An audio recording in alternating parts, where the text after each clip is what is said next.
Gina, ¿por qué si ponemos una cucharada de sal en agua, esta se disuelve? Interesante pregunta. Antes habríamos dicho que es porque la sal es un compuesto iónico, pero sé que debe existir muchas más razones. Tienes razón. Y la explicación que demos nos debe permitir explicar también muchos otros fenómenos que observamos. Sí, tienes toda la razón. Además, nos toca tener en cuenta que podremos dar una explicación un poco más completa del por qué el aceite forma burbujas si lo ponemos en agua. ¡Es cierto! No importa cuánto agitemos un vaso de agua con aceite, al final el aceite siempre queda flotando sobre el agua. ¿Cuál será la relación entre todos estos fenómenos? ¿Será que sí tienen una explicación en común? Antes me ha pasado con otras cosas que he visto que al principio parecían ser diferentes, pero que vistas en detalle uno se da cuenta que comparten una explicación. Sí, lo recuerdo. A mí también me han pasado cosas así antes. Como cuando aprendimos que todo lo que vemos alrededor es el resultado del efecto de diferentes tipos de enlaces entre átomos. La verdad, no lo había pensado mucho, pero las cosas que nos rodean son el producto de la organización de los átomos. Es decir, todo lo visible está compuesto de pequeñas cosas invisibles. Sí, así es. En el caso de los ejemplos que vimos, lo que es común a todos es que hay una interacción entre cosas diferentes. Y es como si hubiera algo que determinara lo que pasa en cada caso.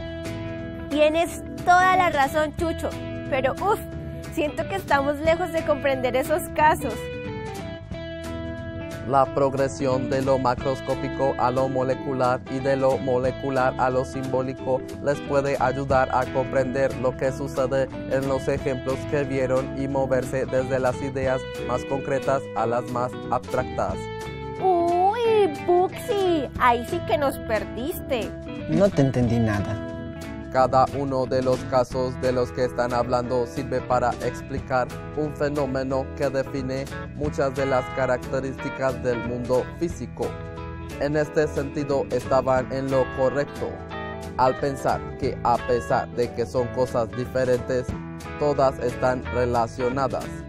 En este caso, la relación entre ellas es que muestran el efecto de las fuerzas intermoleculares en una escala visible al ojo humano. Las fuerzas intermoleculares son las fuerzas que existen entre moléculas. No las confundan con las fuerzas intramoleculares, que son las fuerzas que mantienen juntos a los átomos. Las fuerzas intermoleculares son más débiles que las fuerzas intramoleculares y pueden ser ion-dipolo inducido, fuerzas hidrofóbicas y fuerzas de Van der Waals. En el caso del vaso con agua observamos que la sal se disuelve gracias a la interacción ion-dipolo. La sal es la sustancia iónica y el agua es el dipolo, es decir, el agua posee carga negativa y positiva. La explicación para este fenómeno se conoce como interacción hidrofóbica. Ocurre cuando la molécula de cualquier sustancia, en este caso el aceite, no es capaz de interaccionar con las moléculas de agua ni por interacciones ion-dipolo ni mediante puentes de hidrógeno. Tal es el caso de los hidrocarburos saturados como los lípidos.